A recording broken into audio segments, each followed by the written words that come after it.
I stood in the shadows of the grand ballroom, adjusting the collar of my dress uniform while my father's amplified voice echoed over the clinking champagne glasses. To Chloe, he beamed, raising his flute, the only daughter who ever made me truly proud, the one who chose a real life, a real future, instead of playing dress up in the mud. The crowd chuckled. I swallowed the familiar, bitter lump in my throat. But my father was about to learn a brutal lesson about respect, delivered unexpectedly by 200 of the deadliest men on earth. I hadn't been home to Boston in 3 years. 3 years of classified deployments, sleeping in sand-swept tents in the Middle East, and coordinating exfiltration routes for Tier 1 operators under the cover of darkness. As a lieutenant commander in the United States Navy, specifically attached as a tactical intelligence liaison for the Naval Special Warfare Development Group. My life was a high-stakes chess game where losing meant flag-draped coffins. But to my father, Richard Montgomery, I was just a stubborn girl who had thrown away a perfectly good Ivy League education to be a glorified secretary for the military. The Montgomery family was old money, obsessed with optics, corporate mergers, and country club standing. My sister, Chloe, was the crown jewel of the family. She was everything my father wanted: compliant, beautiful, heavily invested in the socialite scene, and currently engaged to Greg Dawson, a senior partner at a lucrative wealth management firm. Chloe's wedding was poised to be the social event of the season, a $500,000 extravaganza at a historic estate overlooking the harbor. I arrived 2 days before the wedding, fresh off a transport plane from Virginia. I hadn't even had time to drop my duffel bags at the hotel before my mother frantically texted me to meet them at the country club for the rehearsal dinner. I showed up in a simple navy blazer and slacks, exhausted to my bones, my mind still half a world away, worrying about a SEAL element, Bravo platoon, that I had just helped extract from a hostile valley in Afghanistan. We had taken casualties. We had bled. But we all came home. I was running on 4 hours of sleep and black coffee. When I walked into the private dining room, the chatter died down.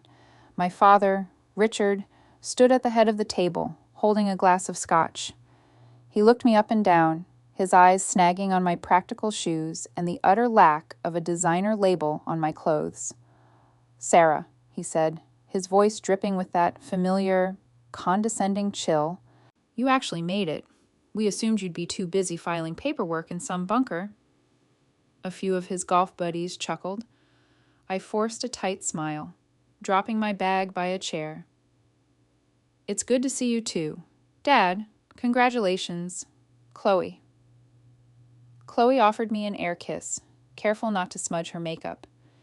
"You look tired, Sarah. I really hope you're getting your hair and makeup professionally done tomorrow. The photographer is costing us a fortune, and I need the bridal party looking flawless." "I'll be in my dress uniform, Chloe, just like we agreed," I reminded her gently. 6 months ago, when she asked me to be a bridesmaid, I told her I couldn't guarantee I could make it, let alone attend fittings for a custom gown. She had excitedly told me that military dress blues would look so unique and vintage in the photos. My father slammed his glass down on the mahogany table. "Absolutely not. You are not wearing that costume to my daughter's wedding. This is a black tie event. Sarah, not a recruitment drive for the armed forces." "It's not a costume. Dad," I said, keeping my voice level, though a familiar heat began to rise in my chest. "It's my uniform. I earned it." "You earned the right to be a public servant on my tax dollars," Richard sneered, stepping closer. "Greg's family is going to be there. Senators, CEOs, people who matter. I will not have you parading around, trying to steal attention from your sister because you need validation for your little rebellion against this family. You will wear the spare dress Chloe ordered, or you won't be in the pictures at all." I looked at my mother, who simply stared at her salad. I looked at Chloe, who gave a helpless, delicate little shrug. "It's just a dress. Sarah," Chloe whined, "don't ruin my weekend. Just do what Daddy says." I had faced down warlords. I had sat in tactical operations centers and made calls that saved the lives of heavily armed men under heavy enemy fire. But standing in that country club, smelling the expensive cologne and roasted filet mignon, I felt like I was 12 years old again, being told I wasn't good enough. Fine, I whispered, the exhaustion finally overriding my pride. I'll wear the dress. My father smirked, picking his scotch back up. Good girl. Maybe if you play your cards right tomorrow. Greg can introduce you to some of the junior analysts at his firm. Get you a real job, so you can stop playing G.I. Jane. I bit the inside of my cheek so hard I tasted blood. I didn't say another word that night. I sat quietly, eating the expensive food, listening to them toast to wealth, to status, and to the illusion of a perfect family. But deep down, a storm was brewing.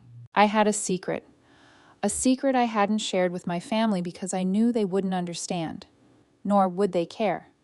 2 weeks ago, I had been awarded the Silver Star for my actions during a catastrophic ambush in the mountains of Kunar province. The official pinning ceremony had been delayed due to my sister's wedding. I didn't know it yet, but my commanding officers hadn't forgotten about me, and neither had the men whose lives I had saved. The wedding day dawned crisp and clear. The estate was immaculate, dripping in white roses and imported crystal. I spent the morning being poked and prodded by makeup artists who complained about the dark circles under my eyes, and squeezed into a mauve, off-the-shoulder gown that made me feel entirely exposed. I felt like a stranger in my own skin. Throughout the afternoon, I did my duty. I held Chloe's train, I smiled for the cameras, and I stayed out of my father's way. Richard was in his element, shaking hands with local politicians and boasting about Greg's recent promotion. Whenever he introduced me, it was always with a dismissive wave of his hand. And this is Sarah. She's in the Navy. Clerical work, mostly. I swallowed my anger. I told myself I was doing this for Chloe. Today was about her. The reception took place in a massive, glass-walled pavilion looking out over the water. The sun began to set, casting a golden hue over the 200 guests. After the 5-course dinner, the champagne was poured, and the speeches began. Greg's best man gave a charming, funny toast. My mother gave a tearful tribute to her beautiful daughter. Then, it was my father's turn. Richard strode to the microphone with the absolute confidence of a man who believed the world revolved around him. He adjusted his tuxedo jacket, tapped the mic, and smiled at the crowd. Family, friends, distinguished guests, he began, his voice booming through the pavilion. Today is a monumental day. Today, I give away my daughter, Chloe, to a man who truly understands the value of hard work, legacy, and family. He paused for the applause. I stood near the edge of the bridal table, my hands clasped tightly in front of me. You know, raising children is a gamble. Richard continued, pacing slightly, making eye contact with the wealthy guests at the front tables. You give them everything, the best schools, the best opportunities, and sometimes they take that foundation and build an empire. That is Chloe. He turned to the bride and groom, raising his glass. Chloe, you are the daughter who never stopped making me proud. You chose a real life, a real future. Then his eyes shifted.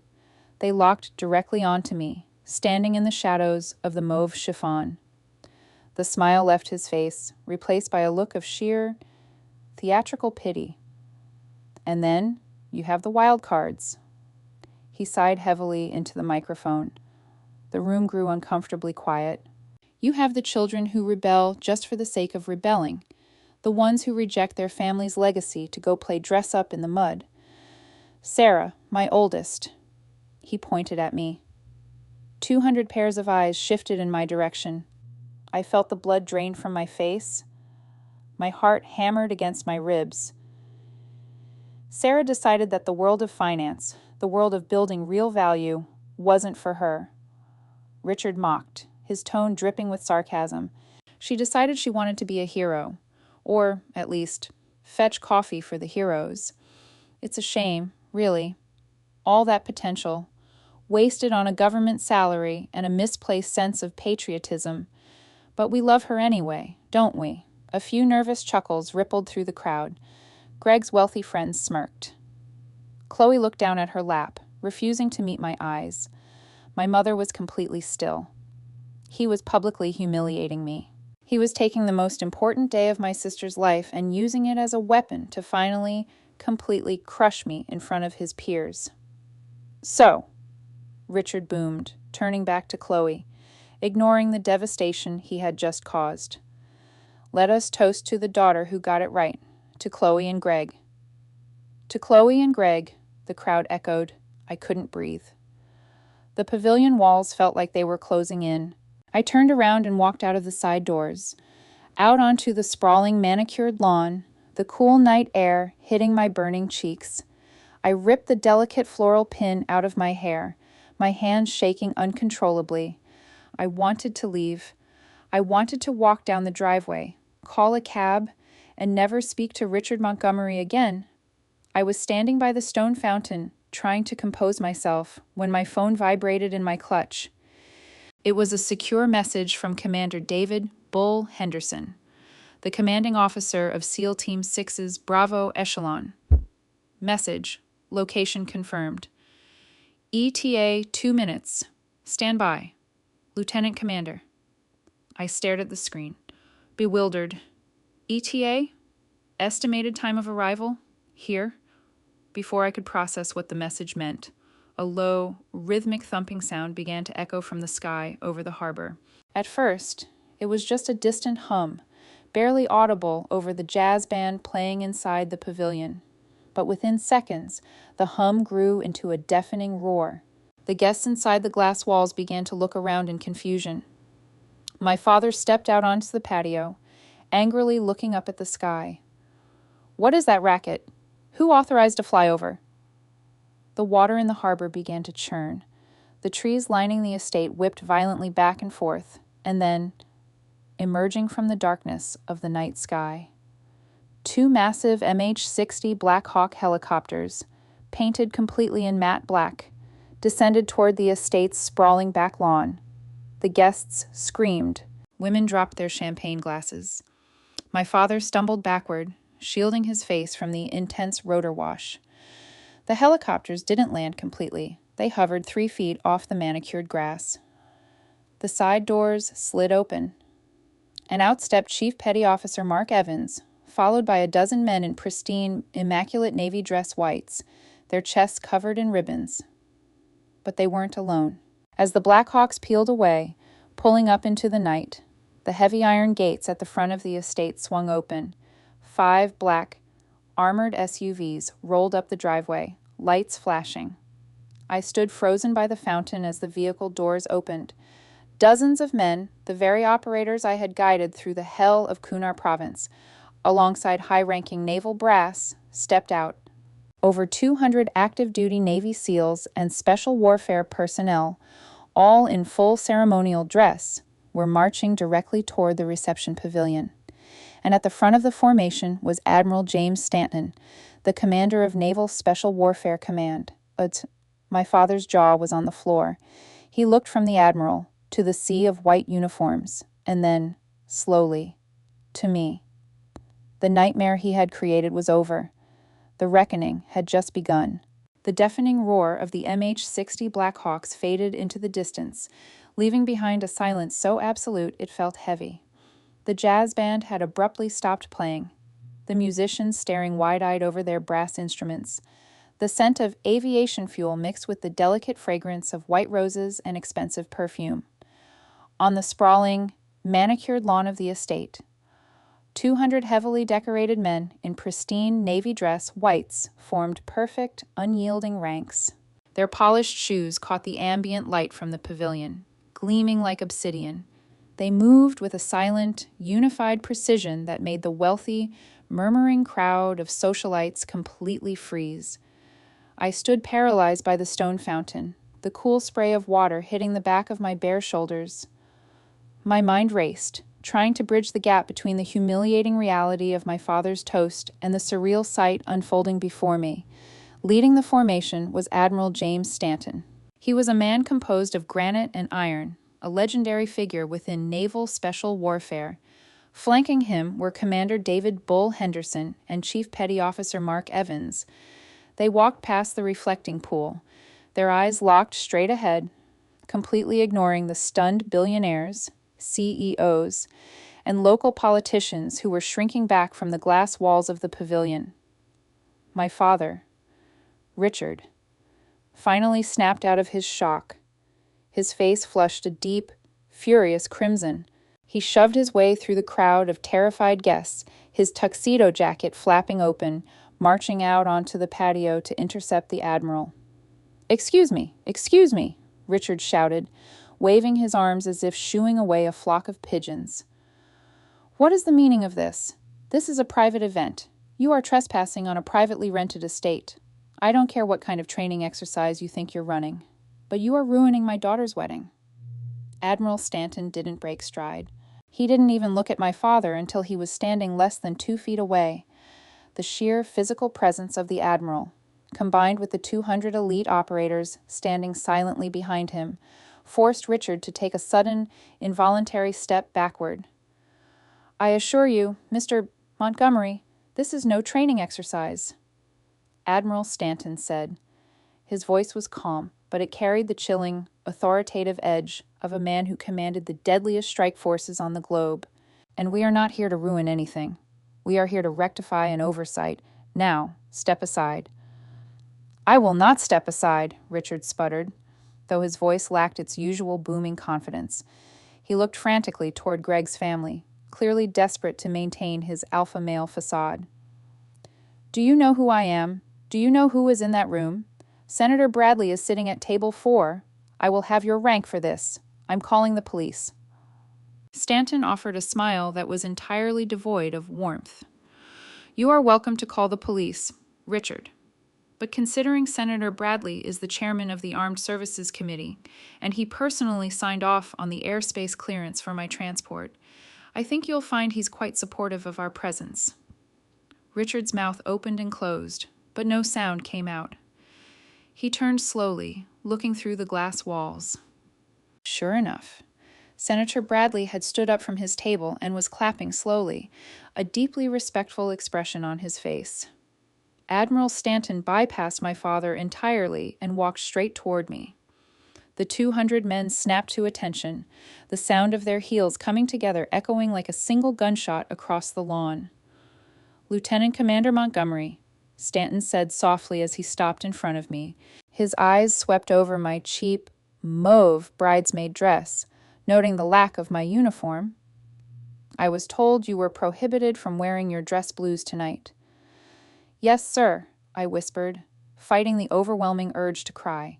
The exhaustion, the humiliation, and now this overwhelming show of force were crashing down on me. Stanton nodded slowly, his jaw tightening. A damn shame, but the uniform doesn't make the officer makes the uniform. He gently placed a hand on my shoulder and guided me toward the pavilion. Come with me, Sarah. It's time to set the record straight. He led me right through the glass doors. The sea of guests parted for us like the Red Sea.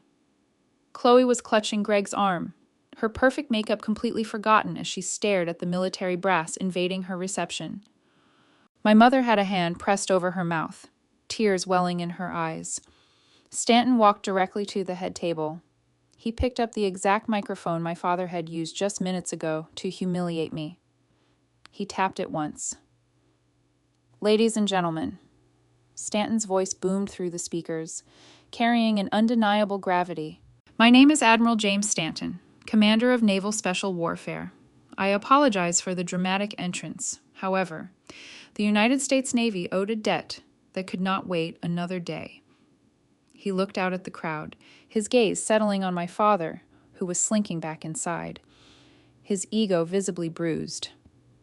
A few moments ago, I believe I heard someone mention that Lieutenant Commander Sarah Montgomery fetches coffee, Stanton said, his tone turning lethally sharp. The silence in the room was absolute. You could hear a pin drop.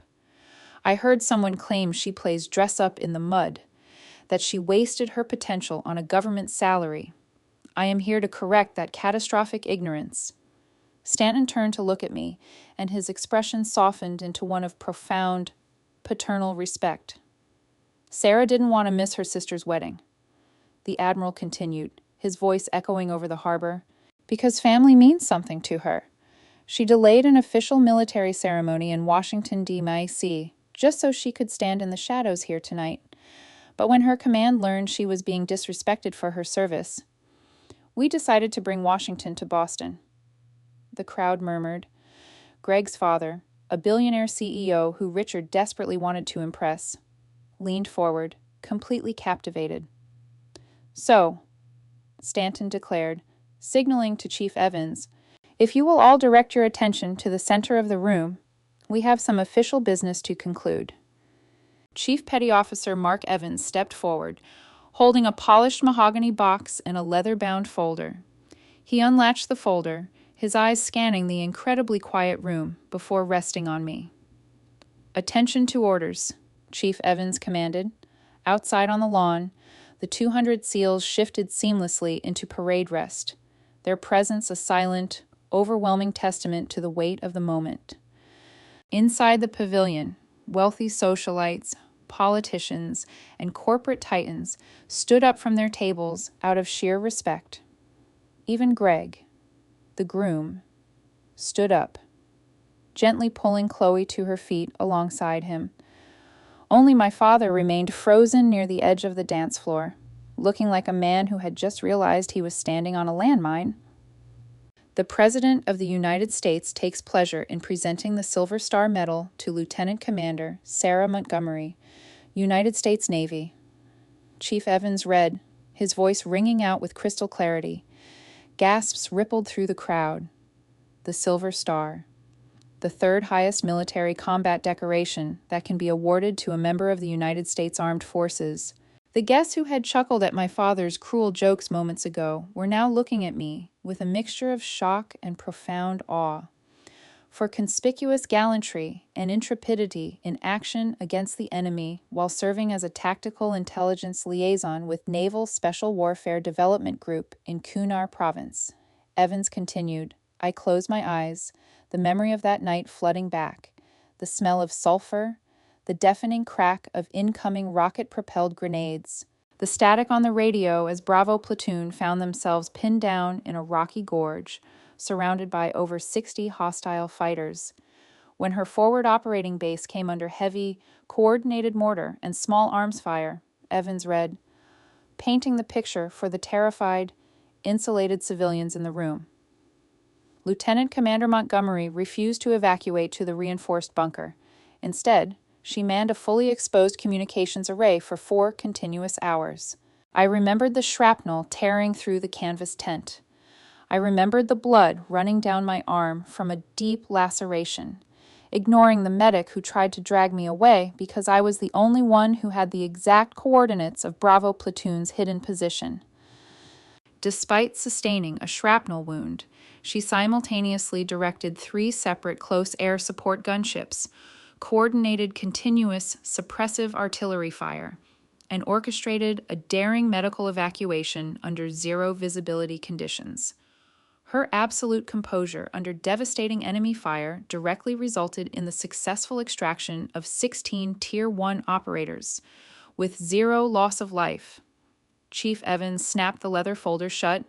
By her extraordinary guidance, zealous initiative, and total dedication to duty, Lieutenant Commander Montgomery reflected great credit upon herself and upheld the highest traditions of the United States Naval Service. The room was completely spellbound. A woman in a designer gown at the front table was weeping openly. Senator Bradley wiped his eyes. Admiral Stanton stepped forward, opening the mahogany box. Resting on the dark velvet was the Silver Star Medal, gleaming brilliantly under the pavilion's chandeliers. I stepped up to the Admiral, my knees shaking, not from fear, but from the overwhelming flood of validation. He took the medal and, with practiced precision, pinned it directly onto the fabric of my cheap, mauve bridesmaid dress. It was a stark, almost poetic contrast, the symbol of ultimate combat valor, resting on the garment my father had forced me to wear to diminish me. Stanton took a step back, snapped his heels together, and delivered a crisp, slow salute. Outside, all 200 seals mirrored his movement, saluting me in perfect, silent unison. I returned the salute, the tears finally breaking free and tracking through my professionally applied makeup. When we dropped our hands, the pavilion erupted. It wasn't polite golf clap applause. It was a deafening, roaring, standing ovation. Greg's family, the CEOs, the politicians, they were all cheering, wiping away tears, raising their glasses to me. And then, my father tried to do the unthinkable. Sensing the monumental shift in the room's dynamic, Richard recognized that the power and prestige had entirely transferred to me. He plastered on a fake, watery smile and rushed forward, pushing his way past a weeping Chloe. "My brilliant girl!" Richard proclaimed loudly, trying to throw his arms around me for the photographers who were eagerly snapping away. "My daughter, the hero. I always knew you had this greatness in you. Sarah, what a proud moment for the Montgomery family." Before he could even touch my shoulder, Commander Bull Henderson stepped effortlessly between us. Bull was 6'4" of pure muscle, and he looked at my father with a gaze that could melt steel. "Don't touch her," Bull rumbled, his voice low but easily heard by the front tables. Richard recoiled, looking deeply offended. "Excuse me? I am her father. This is my family's celebration." Stanton took the microphone one last time. He looked directly at Richard, his expression radiating absolute disgust. "You don't get to claim her victories, Richard," Stanton said, the microphone amplifying his righteous fury. "You don't get to mock her sacrifice in one breath, and then try to steal her glory in the next when it suits your social agenda. You spoke earlier about building a legacy, about building real value." Stanton gestured toward the 200 men outside, and then to the silver star on my chest. "This is real value. These men are alive today, going home to their wives and their children because of her. She didn't inherit a fortune. She built a legacy of survival, of honor, and of blood. You wouldn't know the first thing about true legacy if it landed 2 Black Hawks on your lawn." The Admiral set the microphone down on the table with a soft thud. Greg's father, Arthur Dawson, stood up. He looked at Richard, his face set in a cold sneer.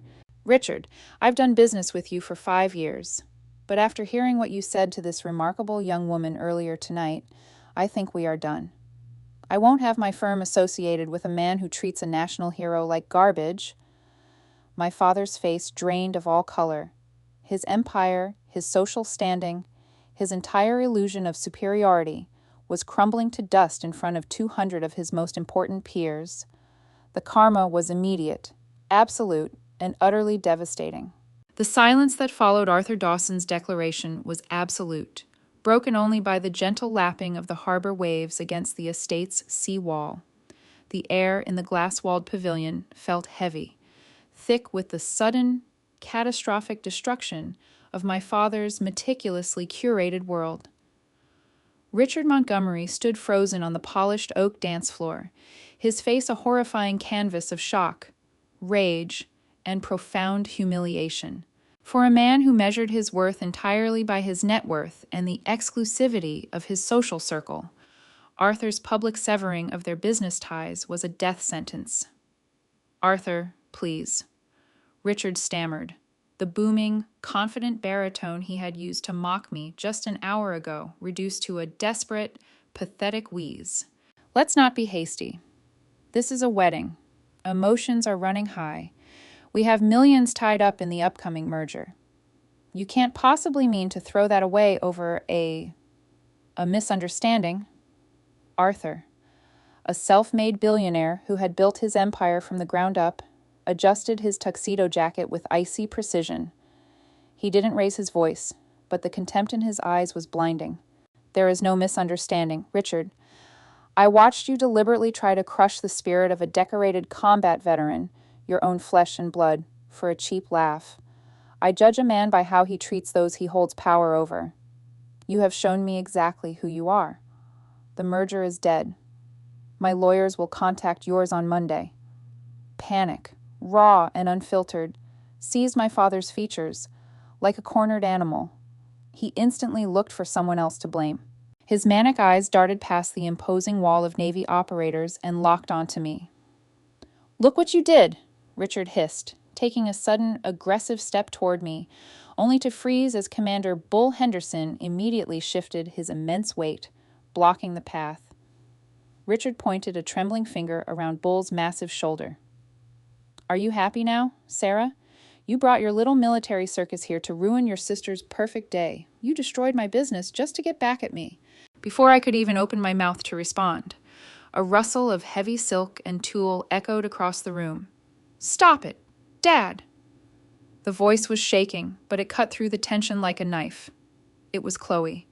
She had let go of Greg's arm and stepped forward, her expensive veil trailing behind her on the floor. Her perfect makeup was completely ruined by tears, but for the first time in her life, she wasn't trying to fix it. "Chloe, sweetheart, tell them," Richard pleaded, turning to his golden child. "Tell Arthur how she's always been jealous of you. Tell him this is just one of her stunts." Chloe looked at our father as if she were seeing him for the very first time. The illusion of the benevolent, protective patriarch had shattered, leaving only a hollow, cruel narcissist in its wake. "You are the one who ruined my wedding," Chloe said, her voice gaining strength with every word. She looked at the crowd, then at Arthur, and finally at me. "Sarah didn't want to wear that awful dress. She didn't want to be the center of attention. She just wanted to be here for me.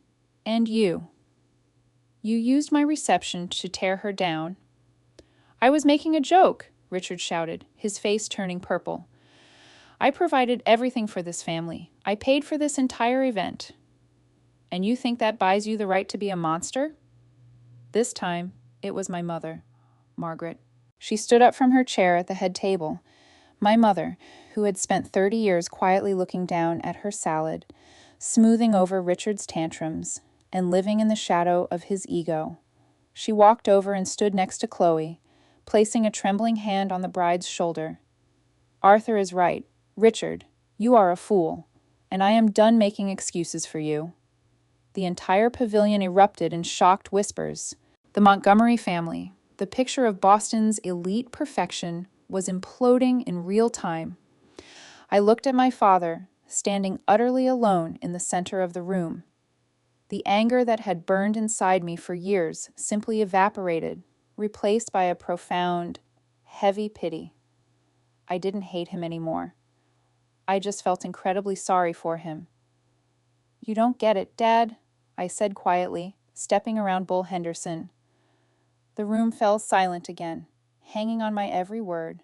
"I didn't bring them here. I didn't ask for this. But this." I touched the silver star pinned to the mauve chiffon of my dress. "This is what actual respect looks like. You spent my whole life trying to make me feel small, so you could feel big. But out there, in the real world, your money and your country club memberships don't stop bullets. They don't save lives. I found a family that values loyalty over leverage." I turned to my sister. "Chloe, you look beautiful. I am so sorry your night ended like this. I love you." Chloe sobbed, nodding frantically. Greg pulled her into his arms, kissing her forehead, shooting a glare of pure disgust at my father. I looked up at Admiral Stanton. "I think it's time to go, sir." The Admiral nodded. "Right behind you, Lieutenant Commander." I didn't look back as I walked out of the pavilion. The sea of wealthy guests parted respectfully, murmuring their apologies and congratulations. Outside, the cool night air washed over me. The 200 operators in their pristine dress whites snapped to attention one last time as I passed, their silent strength forming a protective corridor down the sprawling driveway. I climbed into the back of the lead armored SUV, the heavy door slamming shut behind me and sealing out the toxic world I had finally outgrown. The convoy of black SUVs rolled away from the grand estate, leaving the flashing lights of the country club far behind us. Inside the armored vehicle, the heavy, soundproofed cabin was completely silent. I sank into the plush leather seat, staring out the tinted window as the streetlights of coastal Massachusetts flickered past. The adrenaline that had sustained me through the confrontation was rapidly draining away, leaving a deep, hollow exhaustion in my bones. Admiral Stanton sat across from me, his sharp eyes studying my face in the dim light of the cabin. "You handled yourself with remarkable grace, Sarah," he said quietly. "Most people would have taken the opportunity to twist the knife." I sighed, reaching up to gently trace the cool metal of the silver star resting on my chest. "He's already defeated himself, sir. Twisting the knife wouldn't have made me feel any better. It would have just made me more like him." Stanton offered a slow, approving nod. "A good officer knows when to strike, and a great officer knows when the battle is already won. Now, as for the rest of the evening, I believe Bravo Platoon has a slightly different venue in mind for your reception." 30 minutes later, the convoy pulled into the gravel parking lot of a distinctly unglamorous, dimly lit Irish pub in South Boston. The neon sign above the door simply read, "O'Malley's." It was a far cry from the $500,000 waterfront pavilion with its imported crystal and jazz band. But as I stepped out of the SUV, I felt a genuine smile touch my lips for the first time all day. The 200 operators had already begun piling out of the transport vehicles parked along the street. The sight of hundreds of men in immaculate navy dress whites flooding into a gritty neighborhood dive bar was surreal. When Bull Henderson swung the heavy wooden door open, the pub's owner, an older, grizzled man wiping down the mahogany counter, dropped his bar towel in absolute shock. "Evening, Mac," Bull rumbled, tossing a thick stack of $100 bills onto the sticky bar top. "We're buying out the place for the night, and the first round of Guinness is for the lieutenant commander." The pub erupted into cheers. The operators crowded in, filling the booths, leaning against the walls, and completely taking over the space. The jukebox was quickly hijacked, blasting classic rock that rattled the floorboards. I stood in the center of the chaos, still wearing that ridiculous mauve bridesmaid dress, but I had never felt more comfortable in my entire life. Within minutes, a heavy glass of dark stout was pressed into my hand. Chief Mark Evans jumped onto a sturdy wooden chair in the corner of the room, raising his own glass high. "Listen up, you ugly bastards!" Evans roared over the music, immediately commanding the room's attention. The music was turned down, and 200 faces turned toward me. "We do a lot of things in the shadows. We bleed in the dark so the people back home can sleep in the light. But sometimes, the people who keep us alive don't get the recognition they deserve. Tonight, we fix that." "Damn right," someone shouted from the back. "To Lieutenant Commander Montgomery." Evans continued, his voice thick with emotion. "The woman who stared down hell in Kunar Province, stayed on the comms while bleeding out, and made sure every single one of us came home to our families. To the best damn tactical liaison in the United States Navy. To the commander," the room roared in unison, 200 glasses raising into the air before taking a deep drink. I took a sip of my stout, my vision blurring with grateful tears. As the men broke off into smaller groups, laughing and sharing stories, a young operator pushed his way through the crowd. It was Petty Officer Ryan Miller. He was the youngest guy in Bravo Platoon, the one who had taken a ricochet to the helmet during the ambush. Ryan stopped in front of me, nervously shifting his weight. He reached into the breast pocket of his dress uniform and pulled out a small, heavy object. "Commander," Ryan said, his voice quiet under the din of the bar. "I didn't know what to get you for a pinning gift. The guys pitched in for a plaque, but I wanted to give you this." He held out his hand. Resting in his palm was a jagged, twisted piece of dark metal. "That's the shrapnel the medics pulled out of your shoulder at the forward operating base," Ryan explained softly. "I paid the corpsman $50 to let me keep it. I had the armorer polish it up and stamp the date on the back." I gently took the piece of metal. It was heavy, a tangible reminder of the terror and the triumph of that night in Afghanistan. I flipped it over, seeing the small, precise numbers etched into the steel. "You stayed on the radio, ma'am," Ryan whispered, his eyes locked onto mine with fierce intensity. "My wife was pregnant. My daughter was born 3 weeks ago. I get to hold her because you didn't run for the bunker. So, thank you. From my family to yours." I pulled the young petty officer into a tight embrace, ignoring the sharp edges of his metals pressing against my collarbone. "Thank you. Ryan," I choked out, overwhelmed by the weight of his words. "Tell your little girl her dad is a hero." I stepped back, clutching the piece of shrapnel in my hand. I looked around the crowded, noisy, beer-soaked pub. I saw men laughing, sharing stories of survival, bound together by a profound, unbreakable trust. I had spent my entire adolescence trying to mold myself into a shape that would please Richard Montgomery.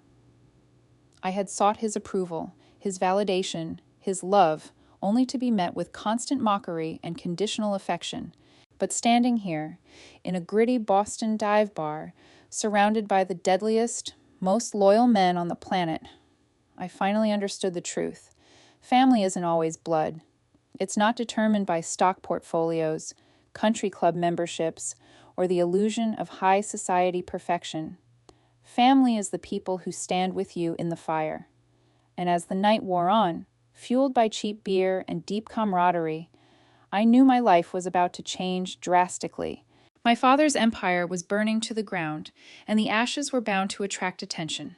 I didn't know it yet, but someone at the wedding had recorded the entire confrontation on their phone.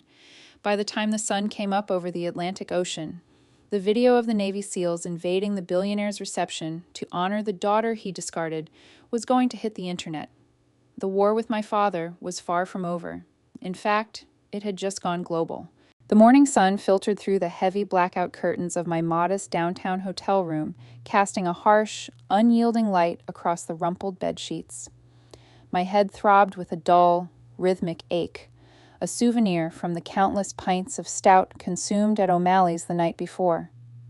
I groaned, pulling a pillow over my face, desperately trying to cling to the last few minutes of peaceful oblivion. But the peace was abruptly shattered by a sound that would soon become the soundtrack of my life, the relentless, rapid-fire buzzing of my smartphone on the nightstand. I reached out blindly, my fingers closing around the cold metal of the device. When I cracked one eye open to look at the screen, I felt a sudden, icy drop in my stomach. The display was a chaotic blur of notifications, scrolling faster than my sleep-addled brain could process. Missed calls, voicemails, text messages, and thousands of social media alerts cascaded down the locked screen. At the very top was a text from Commander Bull Henderson, sent at 0500 hours. Message: "Brace yourself. Sarah, the perimeter is breached. Check Twitter." I sat bolt upright, the lingering fog of sleep instantly vaporizing. I unlocked the phone and tapped the blue bird icon. My feed didn't just load, it exploded. Trending at the #1 spot worldwide was a hashtag that made my jaw clench: "The billionaire and the badasses." Right beneath it was "Navy SEAL wedding crash." My thumb hovered over the top trending video, my heart hammering against my ribs like a trapped bird. The footage was grainy, slightly unstable, clearly recorded by a guest sitting near the back of the glass-walled pavilion. It started right at the moment my father, Richard, had tapped the microphone. The audio was remarkably clear, picking up every dripping ounce of his condescension as he mocked my military service. I watched myself on the small screen, standing in the shadows in that awful mauve dress, looking utterly defeated. The comments scrolling beneath the video were a tsunami of outrage. People from all over the globe were expressing absolute disgust at my father's cruelty. But then, the video shifted. The camera panned wildly as the deafening roar of the MH-60 Black Hawks eclipsed the jazz band. The text overlay on the video simply read, "Wait for it." The footage captured the exact moment the heavy glass doors swung open, framing the awe-inspiring sight of Admiral James Stanton and 200 elite Navy operators marching into the reception in immaculate dress whites. The collective gasp of the billionaire guests was audible even over the helicopter rotors. The camera zoomed in on my father's face, perfectly capturing the exact second his arrogant smirk dissolved into sheer, unadulterated terror. The video ended right after Admiral Stanton delivered his legendary verbal takedown of my father, pinning the silver star to my chest. It already had 12 million views, and the counter was climbing by the second. My phone vibrated violently in my hand, startling me. The caller ID displayed an unknown Washington, D.C. number. I cleared my throat, forcing my voice to steady before answering. Lieutenant Commander Montgomery. Sarah, it's Amanda from Navy Public Affairs at the Pentagon. A brisk and professional voice replied. I assume you've seen the footage? I just woke up. Amanda. It looks like half the planet has seen it, I replied, running a hand through my tangled hair. Who leaked it? We're tracing the original IP address, but it looks like it came from a young catering assistant who was working the reception. Amanda explained, the sound of furious typing echoing in the background. Listen, things are moving fast. The major news networks are already running the clip on their morning broadcasts. We are getting flooded with requests for interviews with you, with the Admiral, and with anyone from Bravo Platoon. Panic flared in my chest. Amanda, I don't want to be a media spectacle. I'm a tactical intelligence officer. My face being plastered all over CNN is a severe operational security risk. We know, and the Admiral is handling it, Amanda assured me quickly. Your operational history is sealed. We are scrubbing your specific unit deployments from any unclassified servers as we speak. The official Navy stance is that we are incredibly proud of your service, and the Silver Star awarding was a planned, sanctioned event that just happened to coincide with a private function. But you need to lay low. Do not engage with reporters, and whatever you do, do not answer any calls from your father. Why? I asked, a bitter laugh escaping my lips. Is he trying to sue the Navy? Worse, Amanda said, her tone darkening. He's hired a crisis management firm. He's going on the offensive. I ended the call and fell back onto the mattress, staring blankly at the ceiling. The sanctuary of my anonymity was gone, burned away by the digital spotlight. I opened my messages to check on my sister. There was a long, fragmented text from Chloe sent at 3 a.m. Sarah, it's a nightmare. Greg's dad formally backed out of the merger. Dad spent the entire night screaming at everyone, throwing glasses in the study. Mom packed a suitcase and went to Aunt Helen's. She told him she wants a divorce. Greg and I are leaving for our honeymoon early, just to escape the reporters parked outside the estate. I'm so sorry. You were right about him. I read the message twice, feeling a strange mix of vindication and profound sadness. Richard Montgomery had built an empire on the illusion of control and superiority. In a matter of 12 hours, that illusion had completely shattered, leaving his family fractured and his business imploding. I walked over to the hotel window and pulled back the heavy curtain. Down on the street below, 3 white news vans were already idling by the curb, a cluster of reporters holding microphones and staring up at the building. The hunt was on, and my father, cornered and bleeding prestige, was about to make the most desperate, foolish mistake of his life. The television mounted on the hotel room wall flickered to life, displaying the polished, brightly lit set of a premiere morning news show. I sat on the edge of the bed, a lukewarm cup of room service coffee clutched in my hands, watching the broadcast with a morbid fascination. The banner scrolling across the bottom of the screen read, "Exclusive. Billionaire father speaks out on viral wedding crash." The camera cut to Richard Montgomery. He looked terrible. Despite the heavy studio makeup, the dark, bruised bags under his eyes were prominent, and his usually perfectly coiffed hair looked rigid, as if held together by sheer static electricity. Sitting next to him was a slick-looking man in a tailored gray suit, undoubtedly the high-priced crisis PR manager Amanda had warned me about. "Mr. Montgomery," the anchor began, leaning forward with an expression of practiced journalistic concern. The world has seen the video. Millions of people are calling your behavior toward your daughter, a decorated war hero, abusive and abhorrent. How do you respond to the immense public backlash? Richard swallowed hard, his Adam's apple bobbing nervously. He adopted an expression of deep, tragic sorrow that I had never once seen him use in real life. It was a masterclass in narcissistic manipulation. It's a profound misunderstanding. Richard stammered, looking directly into the camera lens. What the internet saw was a 30-second clip taken entirely out of context. My family has a very dry, sarcastic sense of humor. The remarks I made during the toast were an inside joke between Sarah and myself, a bit of playful banter that didn't translate well to an outside audience. I nearly choked on my coffee. Banter? He had systematically dismantled my self-worth in front of 200 people, trying to isolate and humiliate me, and he was trying to pass it off as an inside joke. An inside joke? The anchor pressed, looking skeptical. Your daughter didn't appear to be laughing, and Admiral Stanton clearly didn't find it funny. In fact, he explicitly condemned your actions. The PR manager placed a restraining hand on Richard's arm, taking over the conversation smoothly. If I may interject. While we deeply respect the armed forces, what happened at the Montgomery estate was a massive overreach of military authority.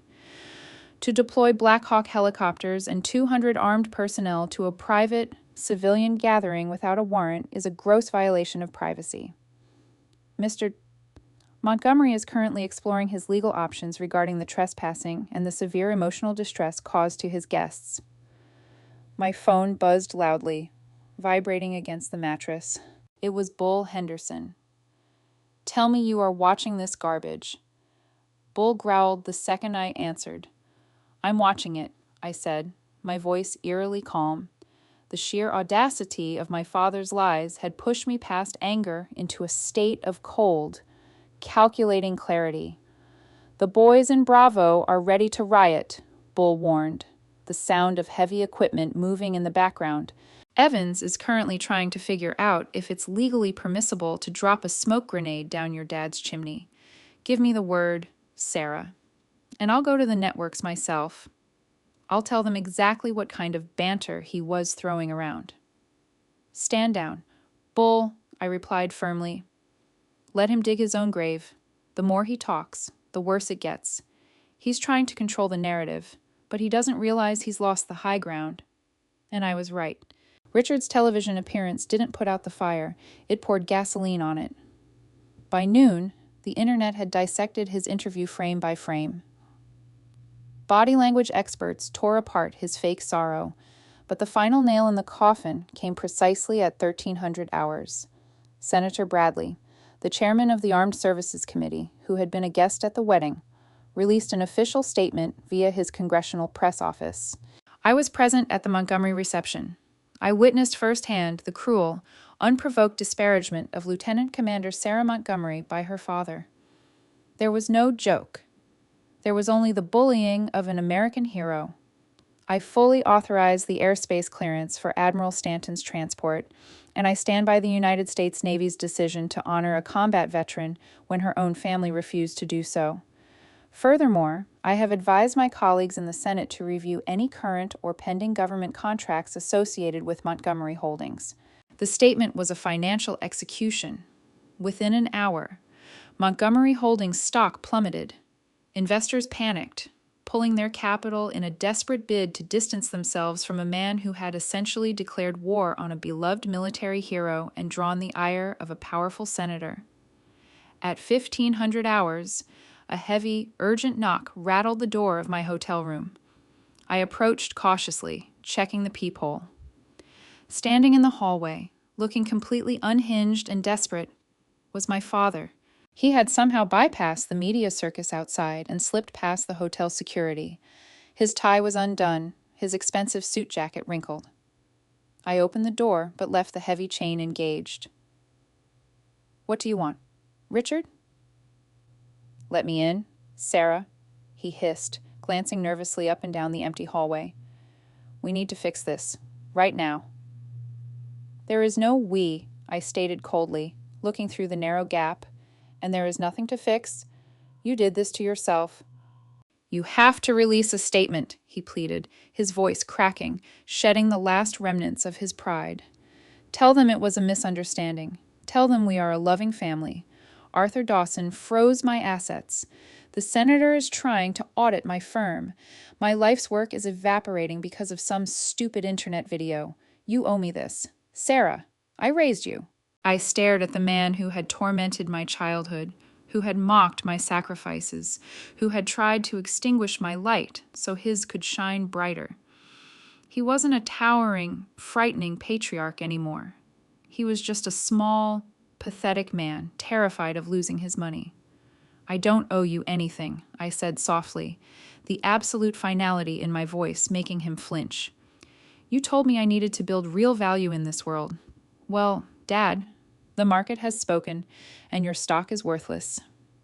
I shut the door, the heavy lock clicking into place, severing the tie between us forever. I stood motionless for a long time after the heavy hotel door clicked shut, listening to my father's frantic, muffled footsteps receding down the carpeted hallway. The sheer, pathetic nature of his plea hung in the air like a foul odor. He hadn't come to apologize for his cruelty. He had come to extort my forgiveness to save his stock portfolio. 10 minutes later, my phone vibrated. It was Amanda from Pentagon Public Affairs. Sarah, hotel security just reported that a man matching your father's description bypassed the service elevators, she said, her voice tight with urgency. We are moving you now. Grab your duffel bag. A security detail is waiting in the underground parking garage. We're flying you back to Virginia. I didn't hesitate. I threw my civilian clothes and my dress uniform into my bag, took one last look at the pristine, sterile hotel room, and slipped out the door. 2 stone-faced Naval Criminal Investigative Service agents met me at the service elevator, escorting me past the media circus outside and straight to a waiting black sedan with tinted windows. Within hours, I was sitting in the familiar, utilitarian belly of a military transport plane, the deafening hum of the engines drowning out the chaos of the last 48 hours. The moment the wheels touched down at Naval Air Station Oceana, I felt a massive weight lift from my chest. I was back in my world, a world governed by merit, loyalty, and rigid discipline. For 3 days, the media firestorm raged on without me. I remained sequestered on base, spending my time in the secure intelligence vault, diving back into satellite imagery and intercepted communications from the Middle East. Work was my anchor. Bravo Platoon was standing down for a mandatory rest cycle, so the base was unusually quiet. Every morning, Bull Henderson would drop a black coffee on my desk, give me a silent nod, and leave me to my analysis. The men were giving me space, but their protective presence was a constant, comforting shadow. But a narcissist losing his empire is a dangerous creature, and Richard Montgomery was not going to go down quietly. On Thursday afternoon, the heavy steel door of the intelligence vault buzzed open. Admiral James Stanton walked in, his expression unreadable, a thick manila folder tucked under his arm. "Stand fast, Lieutenant Commander," Stanton said as I immediately rose to attention.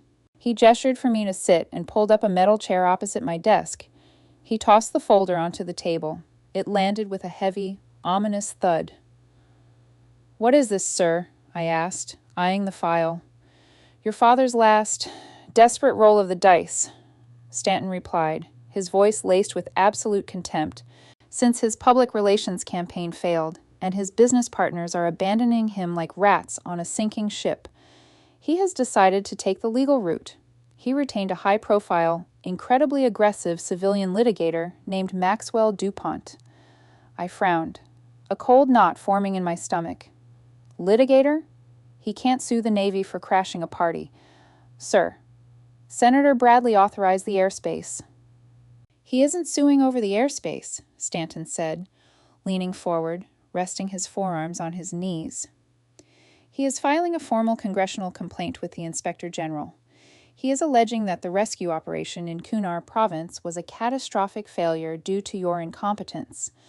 He is claiming that the Silver Star was a fabricated PR stunt orchestrated by naval special warfare to cover up gross negligence, and that you used military assets on domestic soil to intimidate a civilian. The air left my lungs. The sheer audacity of the lie was breathtaking. He's trying to discredit my deployment? He has no proof. He doesn't even have a security clearance. He doesn't need one to file a complaint. Sarah, Stanton explained grimly. DuPont is arguing that because the military made your commendation a public spectacle at a civilian event, they opened the door to civilian oversight. Richard is demanding a closed-door preliminary inquiry. He wants your after-action reports subpoenaed. He wants to prove you're a fraud, hoping that taking you down will restore his reputation as a wronged, misunderstood father. My hands began to shake, not with fear, but with a blinding, white-hot rage. It wasn't enough for him to humiliate me. He was actively trying to destroy my career, my honor, and the reputation of the men who had bled in that valley. If they subpoena the Kunar files, I said, my voice dropping to a whisper, they expose the identities of Afghan informants. They expose our extraction protocols. It's a Tier 1 classified operation. Which is exactly why he's doing it, Stanton said, his eyes hardening into flint.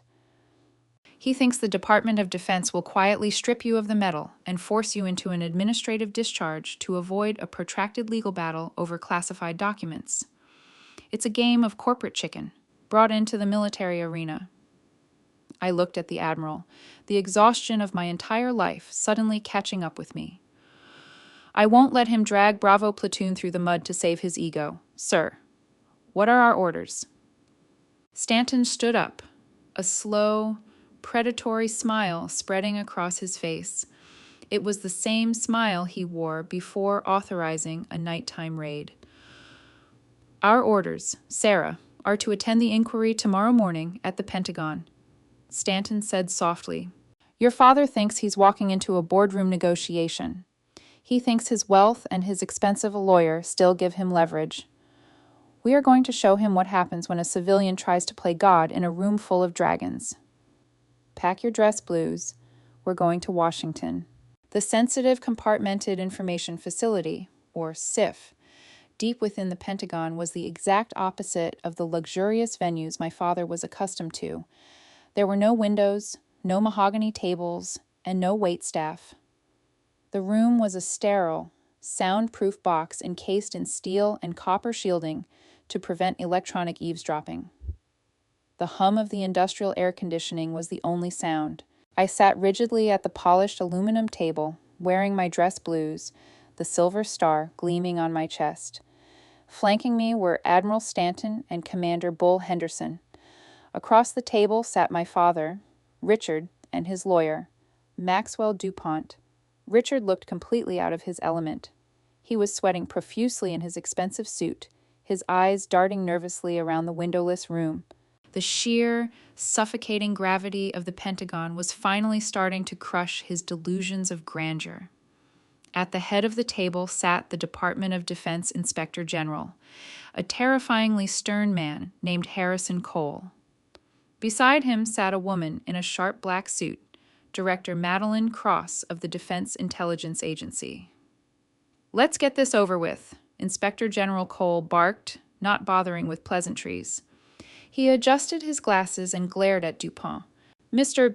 DuPont, you have filed a complaint alleging that Lieutenant Commander Montgomery committed gross negligence in Kunar Province, and that this command engaged in a conspiracy to cover it up. You have exactly 5 minutes to present your foundation for these absurd claims before I throw you out of my building. DuPont, arrogant and deeply oblivious to the danger he was in, stood up. He unbuttoned his suit jacket with a theatrical flourish. Inspector General, we have reason to believe that the events described in Lieutenant Commander Montgomery's citation are entirely fabricated. We believe she panicked under fire, endangered Navy personnel, and that Admiral Stanton orchestrated the wedding stunt to silence her father, who suspected the truth. Suspected the truth based on what evidence? Director Cross interrupted, her voice like cracking ice. Dupont smirked. My client has anonymous sources within the defense sector. We are formally requesting the declassification of the Kunar province after-action reports. Once we cross-examine the operatives involved, the truth will come out. Richard leaned forward, finally finding his voice. You see, gentlemen, my daughter has a history of dramatic exaggeration. I am a patriot.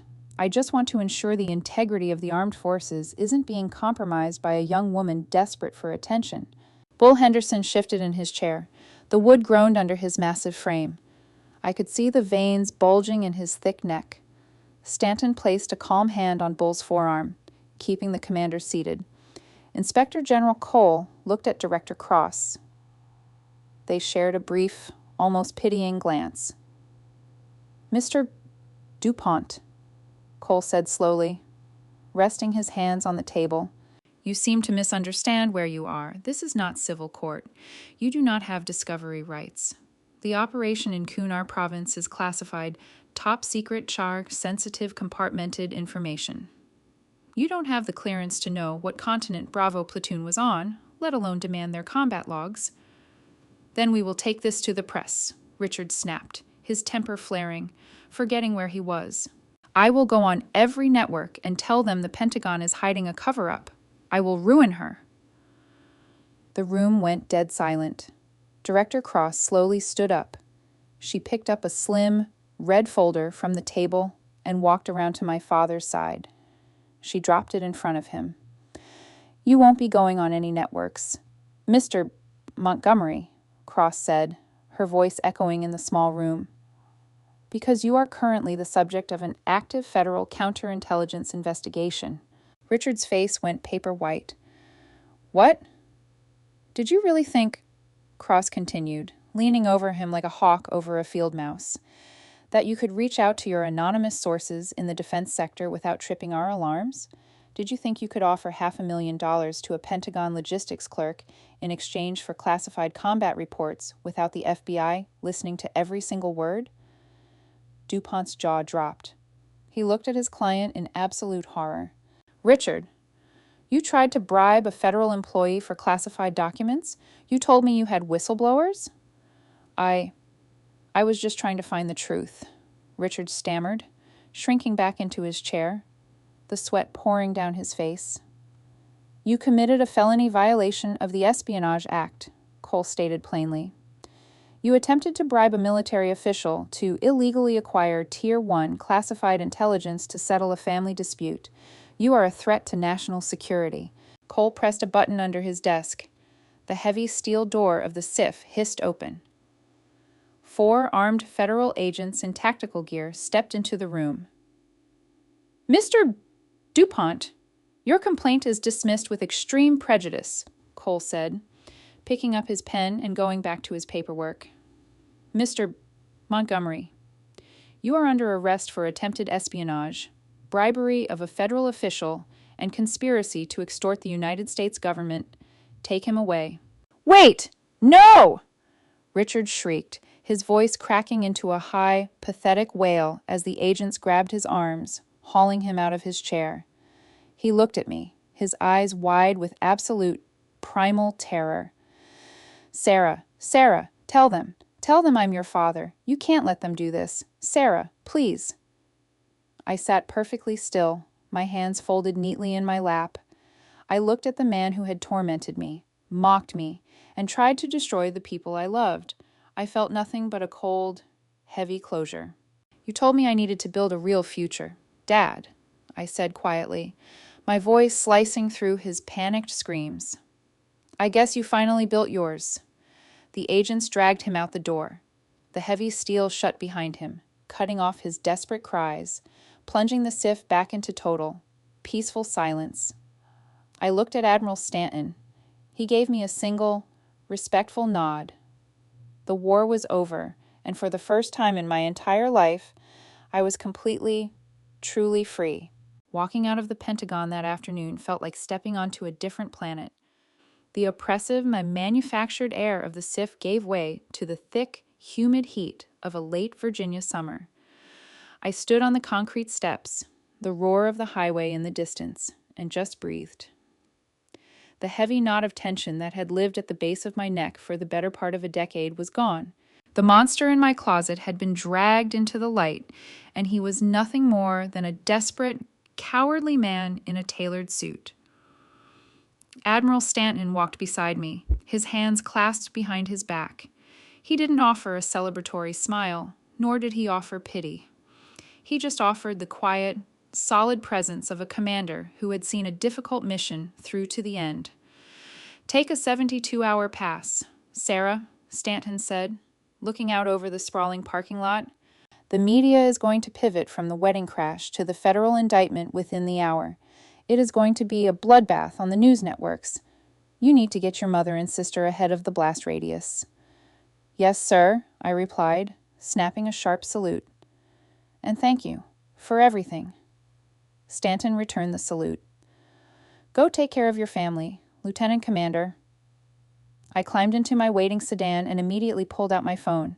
The digital wildfire from the wedding video was still burning, but a new, more destructive inferno was about to ignite. I dialed my mother's number. It rang 4 times before she picked up, her voice trembling and incredibly small. "Sarah?" Margaret whispered.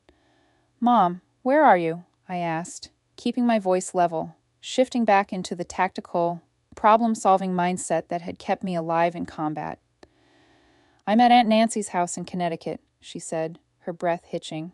"Chloe and Greg came here instead of going to the airport. Sarah, something terrible is happening. The estate in Boston. Mrs. Gable, our housekeeper, just called me in hysterics. There are dozens of black vans parked on the lawn. Men in windbreakers are carrying boxes out of your father's study. They seized the computers. They told Mrs. Gable it was a federal warrant."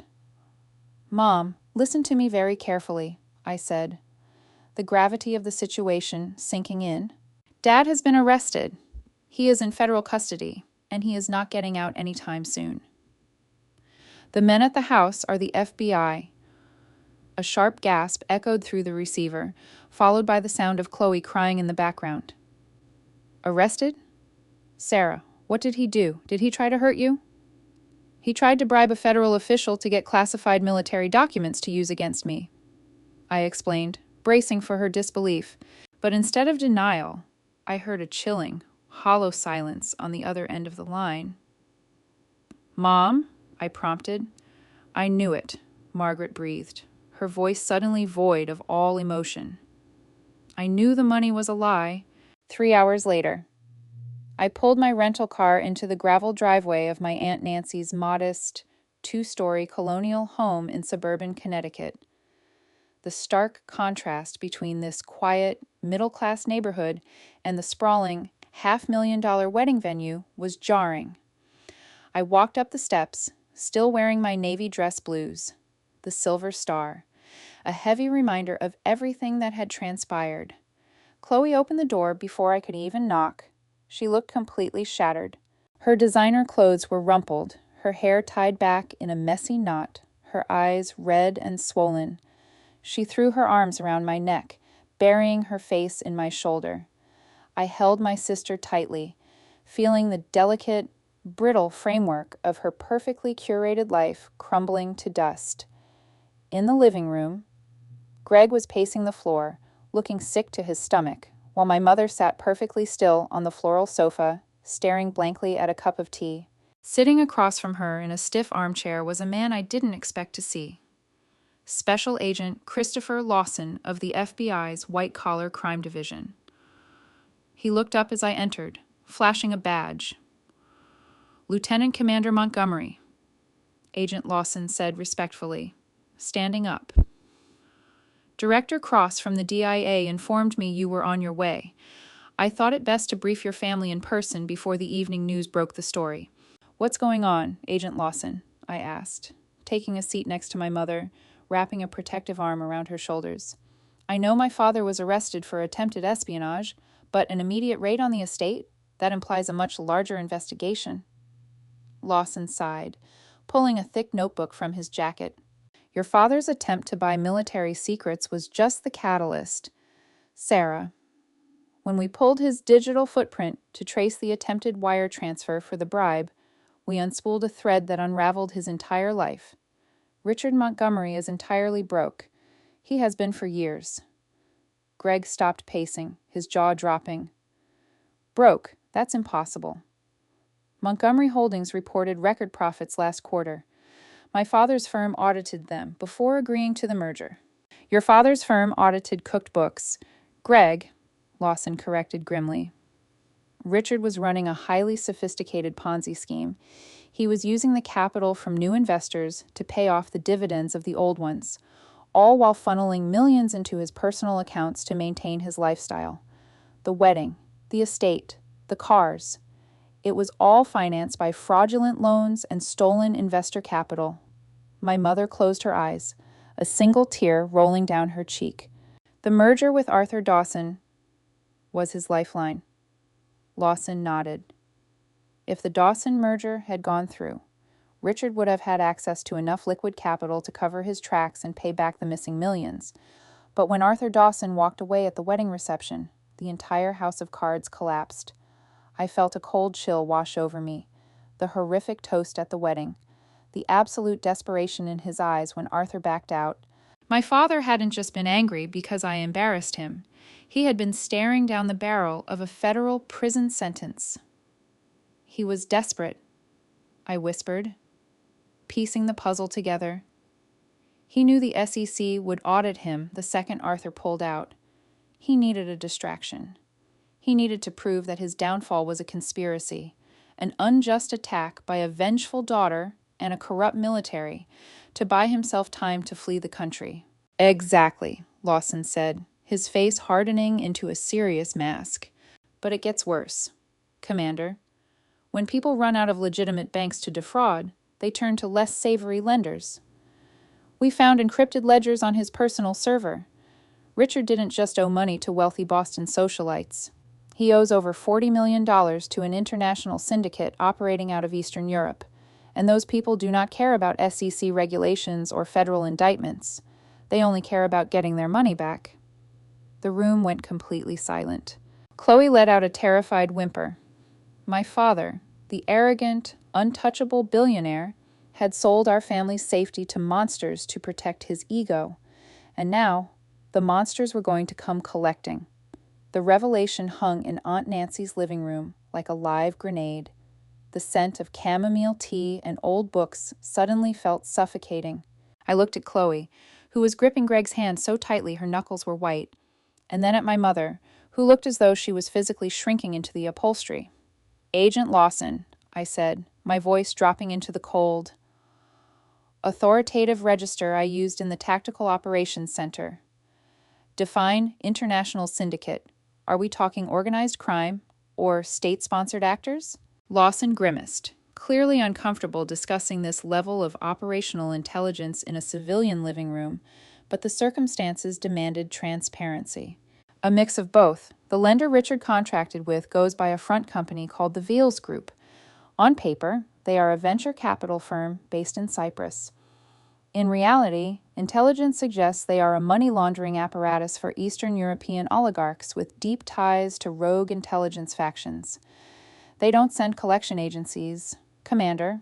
They send fixers. And my father owes them $40 million. Greg swallowed hard, his voice shaking. He's in federal custody. He can't pay them. Which means, I interjected, staring directly at Lawson. They will look for leverage to force a payment. They will look for his family. We are freezing all of Richard's known assets, Lawson assured us quickly. But the Veals Group doesn't read the Wall Street Journal. They will assume the family has access to hidden offshore accounts.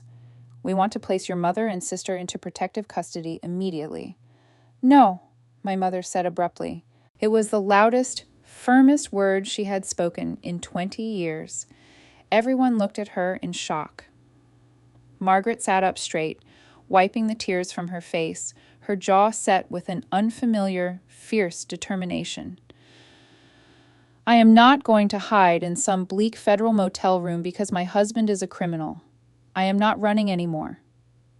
Mom, you don't understand the people we are dealing with. Chloe started to plead, but I held up a hand, silencing her. I looked at my mother, really looked at her, and recognized the exact same stubborn fire that had driven me to enlist in the Navy. She had endured decades of psychological abuse and control under Richard, and she had finally drawn a line in the sand. Agent Lawson, with all due respect to the Bureau, standard protective custody leaks, I said flatly. A determined fixer with deep pockets can buy the location of a safe house from a corrupt local cop or a disgruntled federal clerk. I am not putting my family's lives in the hands of a bureaucracy. Lawson crossed his arms, looking defensive. And what is your alternative, Commander? You can't just take them back to Boston. I pulled out my secure encrypted phone. I am a Tier 1 tactical intelligence liaison. My entire career is built on hiding high-value targets from people who want them dead. I'm not using the FBI. I'm calling in my own people. I dialed Commander Bull Henderson's direct line. He answered on the first ring. Bull, we have a situation, I said, keeping my eyes locked on Lawson to ensure he understood I was taking control. The target in federal custody is heavily leveraged to the Vales Group. The syndicate will likely pivot to his immediate family for debt recovery. Copy that. Bull's voice rumbled through the earpiece, instantly shifting from a casual friend to a lethal operator. Are your dependents secure? Currently at a suburban location in Connecticut, but it's entirely exposed, I replied. I need a sterile extraction and a fortified safe house, black book, no official paper trail. Give me 20 minutes, Bull said. I'll divert a transport bird from Oceana and scramble a dedicated element from Bravo Platoon. We bleed for our own, Sarah. Your family is Navy family now. Send me the coordinates. I hung up and turned back to Lawson. The FBI can handle the financial investigation and the prosecution of my father, but the physical security of Margaret and Chloe Montgomery falls under my jurisdiction now. Lawson looked like he wanted to argue, but the silver star on my chest and the absolute zero tolerance expression on my face made him reconsider. He simply nodded, closed his notebook, and saw himself out. The next 3 hours were a masterclass in controlled chaos. Aunt Nancy, completely bewildered, but remarkably compliant, packed a single suitcase. Chloe and Greg gathered their essentials, their honeymoon plans permanently incinerated. I systematically swept the house, drawing all the blinds, locking every door, and securing the perimeter as best as I could with zero tactical equipment. Just after sunset, the distinct, heavy thrum of an unmarked, stealth-modified rotary aircraft vibrated through the floorboards of the colonial house. It didn't land on the street. It touched down in the massive empty field behind the neighborhood's elementary school, a quarter-mile away. 10 minutes later, 3 heavily tinted, nondescript black SUVs rolled silently down the suburban street, cutting their headlights as they pulled into the driveway. The front door opened, and Chief Petty Officer Mark Evans stepped inside, dressed in dark civilian tactical gear, a suppressed submachine gun slung across his chest. Behind him were 4 more operators from Bravo Platoon, moving with absolute terrifying precision. They didn't look like the pristine, ceremonial sailors from the wedding anymore. They looked like ghosts. Commander. Evans nodded respectfully, his eyes scanning the living room, assessing the civilians. Vehicles are secure. The perimeter is locked. We are ready to move the package. Chloe clung to Greg, terrified of the heavily armed men filling the small house. But my mother, remarkably, stood up, grabbed her modest duffel bag, and walked right up to Chief Evans. You're the men from the reception, Margaret said, looking up at the towering, bearded seal. The ones who stood up for my daughter. Evans' hard expression softened just a fraction. Yes, ma'am. We are. And nobody is going to touch you tonight. You have my word on that. As we piled into the armored SUVs and sped off into the darkness toward an undisclosed military-secured facility, I looked out the window at the passing streetlights. My father had spent his entire life obsessing over legacy, wealth, and power. He had sold his soul to build an empire of lies, and it had ultimately destroyed him. But sitting in the back of that SUV, surrounded by the men who had bled for me, watching my mother finally break free from her invisible chains, I realized something profoundly beautiful. Richard Montgomery had inadvertently given me the greatest gift imaginable. In his attempt to tear me down, he had forced me to forge my own armor, and in doing so, I had built the one thing he never could, a real, unbreakable family. And heaven help the syndicate that tried to come for them. The safe house was a relic of the Cold War, a decommissioned government listening post nestled deep within the dense, unforgiving wilderness of the Blue Ridge Mountains. From the outside, it looked like a sprawling, unremarkable timber-framed hunting lodge, blending perfectly into the towering pines. But beneath the rustic exterior lay reinforced steel plating, bulletproof glass, and an independent, off-the-grid geothermal power supply. It was a fortress, and for the foreseeable future, it was our new reality. When the armored SUVs finally rolled to a halt inside the disguised subterranean garage just before dawn, the silence of the mountains felt absolute, heavy, and pregnant with tension. We filed out of the vehicles, the exhaustion of the last 48 hours finally catching up with us. Chloe practically collapsed against Greg, her eyes hollow, the shock of our father's secret life completely shattering her sheltered worldview. Chief Mark Evans directed his men with silent, sharp hand signals. Within 10 minutes, Bravo Platoon had established a hardened perimeter. Motion sensors were deployed in the tree line. Encrypted satellite uplinks were established on the roof, and the heavy steel blast doors were locked down. Inside the main living area, the contrast was jarring. There were no imported crystal chandeliers or plush velvet sofas. The furniture was purely functional, the lighting stark and fluorescent. I watched my mother, Margaret, set her modest duffel bag on a metal cot in one of the spare rooms. I expected her to break down. She had gone from living in a coastal mansion to a fortified bunker in less than a day. But as I stood in the doorway, she simply unzipped her bag, methodically unpacked her few belongings, and turned to face me with an expression of quiet, enduring steel. "It's cleaner than the country club," Margaret noted dryly, smoothing the rough woolen blanket on the cot. I couldn't help but offer a small, exhausted smile. "We can probably get them to drop in some better coffee with the next supply run." "Mom, but you're safe here. Nobody knows about this facility except Admiral Stanton and the men standing guard outside." Margaret walked over and took my hands in hers. Her fingers were cold, but her grip was firm. "I am not afraid, Sarah. For the first time in 30 years, I am not waiting for a door to slam, or for a man to belittle me because his stock dipped. Your father's debt is his own. We will survive this. You make sure your men focus on the threat, not on coddling us." Her resilience was a revelation. It anchored me. I squeezed her hands, nodded, and walked out to the main tactical hub that Evans had set up in the lodge's dining room. The dining table was covered in encrypted laptops, topographical maps, and communication arrays. I tossed my dress uniform jacket over a chair, remaining in my white button-down shirt, and immediately synced my secure credentials with the Defense Intelligence Agency network.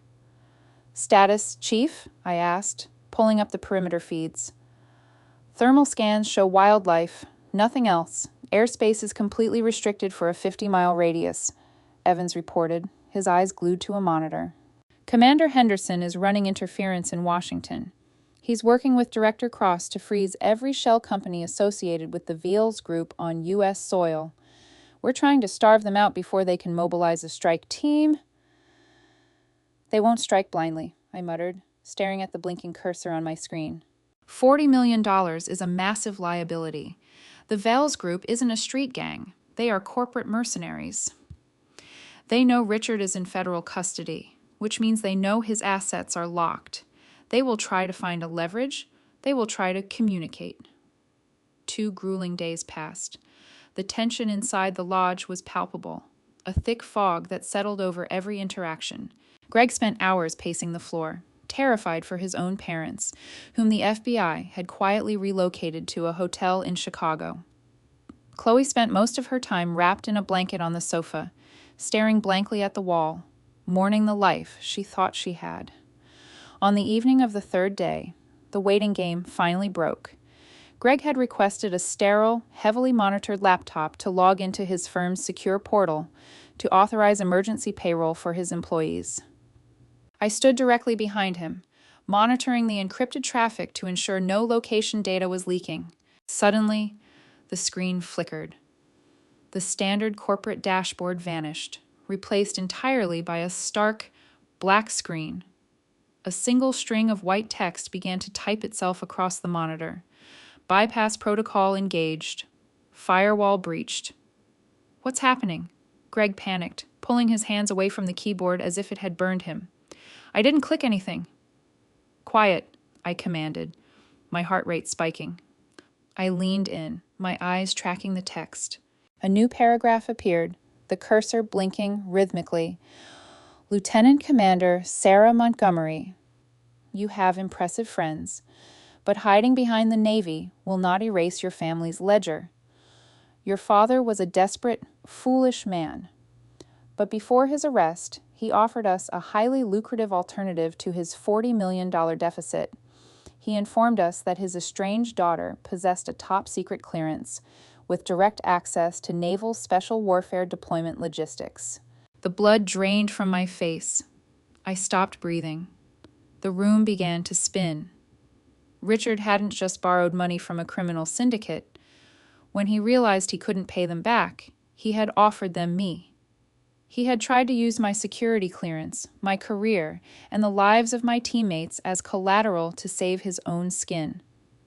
The sheer, horrific magnitude of his betrayal was incomprehensible. The text continued to scroll. We are businessmen. Sarah. We recognize value. You will provide us with the unredacted maritime shipping routes and security protocols for the Atlantic defense contractors. If you deliver this data to a designated proxy within 48 hours, your father's debt is forgiven, and your family remains untouched. If you refuse, or if you attempt to involve federal law enforcement, we will not come for the bunker. We will systematically eliminate everyone connected to your sister's groom. The choice is yours. Awaiting your signal. The screen abruptly went black, the laptop bricking itself completely, emitting a faint hiss as the motherboard overloaded. I stood frozen, staring at the dead screen, the devastating reality of my father's ultimate treason echoing in the silence of the room. He had literally sold me to the mob. And now, the bill was due. The silence in the tactical hub was deafening. Greg stared at the smoking laptop, his face pale with sheer terror. Chief Evans stood perfectly still, his hand resting instinctively on the grip of his sidearm, his eyes locked on me, waiting for a command. He sold you, Greg whispered, his voice trembling, barely able to process the depravity of the man he almost called a father-in-law. Richard literally offered you to a foreign syndicate as collateral. A cold, absolute calm washed over me. It was the same hyper-focused clarity I felt when incoming fire pinned us down in Kunar province. The emotional shockwave had passed, leaving behind a ruthless, calculating intellect. My father had crossed a line from psychological abuser to active traitor, but I was not the scared little girl he had bullied her whole life. I was a tactical intelligence officer, and the Valey's group had just made a fatal miscalculation. They assumed I would fold to protect my family. They didn't realize they had just given me a direct line of communication to their network. Evans, I said, my voice sharp and steady. Get Commander Henderson on the secure SAT link.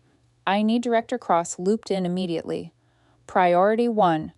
Within 3 minutes, the encrypted video feed flared to life on the main monitor. Admiral Stanton, Commander Henderson, and DIA Director Madeline Cross appeared on the screen, sitting in the Pentagon Kiev. I quickly briefed them on the cyber breach and the syndicate's ultimatum.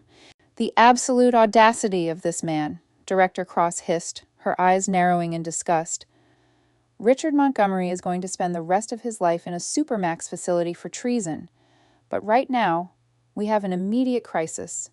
If Velas goes after Greg's extended family, we don't have the manpower to protect dozens of soft targets across the country simultaneously." "We don't need to protect them, ma'am," I replied, leaning over the table, planting my hands flat on the topographical map. "We need to cut the head off the snake. The Veils Group operates through proxies, hiding behind digital walls, but this demand, it requires a physical data handoff. They need a proxy to retrieve the files." Bull Henderson leaned forward, a grim, predatory smile spreading across his face. "You want to give them the data? You want to set a trap?" "I want to use a honeypot, sir," I confirmed, looking directly at the Admiral. "We fabricate a heavily encrypted flash drive. We make it look identical to DoD maritime logistics files, complete with dummy security protocols. I accept their terms. I arrange the meet. When their primary stateside proxy shows up to collect the drive, Bravo Platoon takes him down. We extract the proxy, secure his communications device, and use his network access to systematically dismantle the Velas Group's domestic infrastructure." Admiral Stanton stared at me through the screen, his expression unreadable for a long moment before he finally nodded. "It's incredibly high risk, Lieutenant Commander. If the proxy gets spooked, or if they realize it's a trap, the Syndicate will execute their threat against the peripheral targets." "They won't get spooked, sir," I said, my voice hardening into steel. "Because I am going to make the drop myself." "Absolutely not," Evans barked from across the room, breaking protocol. "With all due respect, Commander, you are a high-value intelligence asset. We are not sending you into an unsecured public forum with an organized crime syndicate." "Chief, I am the only one who can make this credible," I countered, turning to face him. "They know I'm trained. They know I won't trust a dead drop. They expect me to be paranoid. If I send an operative, or if I leave it under a park bench, they will assume a sting. I have to be the bait." Stanton sighed, rubbing his temples. "She's right. Chief, Velas won't expose a top-tier proxy unless they have visual confirmation of the target asset. Sarah, you have authorization. Coordinate the extraction point with Bravo Platoon. We will have a quick reaction force standing by." The screen went black as the connection severed. I stood up, feeling the immense weight of the operation settling on my shoulders. I turned to walk toward the armory to begin prepping the dummy drive, but I stopped dead in my tracks. Chloe was standing in the doorway of the dining room. She was wearing an oversized gray sweater, her arms wrapped tightly around herself. She had heard everything. I braced myself for the tears, for the panic, for the frantic pleading not to do anything dangerous. Instead, my younger sister walked slowly across the room. She looked at the blank monitors, the tactical gear piled in the corner, and finally, she looked at me. There was no makeup, no designer jewelry, no superficial armor left, just raw, vulnerable truth. "I spent my whole life thinking you were just difficult," Chloe said, her voice raspy but surprisingly steady. "I thought you wanted to ruin the family's image because you were jealous of what I had. Dad told me every day that you were a failure, and I believed him, because it was easier than admitting that he was a monster." She reached out and gently grabbed my forearm. "He sold you, Sarah. He offered you up to save his own miserable life. And after all of that, after everything we did to you, you are going out there to protect my husband's family. You are my sister, Chloe," I said softly, the tactical wall dropping for just a fraction of a second. "I protect my people. That's what I do." Tears finally spilled over her eyelashes, tracking silently down her cheeks. I am so incredibly sorry, Sarah, for the wedding, for the dress, for everything. You are the strongest person I have ever known. Please, just come back. I pulled her into a tight, fierce hug. It was the first honest embrace we had shared since we were little girls. I always come back, Chloe. I stepped away, my resolve hardening into diamond. The time for grieving my broken family was over. I walked into the armory, where Chief Evans was already laying out tactical vests and communication earpieces. I stripped off the white button-down shirt and pulled on a sleek, black tactical turtleneck, strapping a concealed Kydex holster to my hip. I slid a compact 9mm pistol into the holster, checking the chamber with practiced, lethal efficiency. Richard Montgomery thought he could use my life as currency. He was about to learn that the daughter he mocked, the daughter he betrayed, was not a pawn on his chessboard. I picked up the encrypted burner phone, typed a single message agreeing to the syndicate's terms, and hit send. The hunt was on. The digital instructions I had received on the encrypted burner phone were remarkably precise, leaving absolutely zero room for misinterpretation.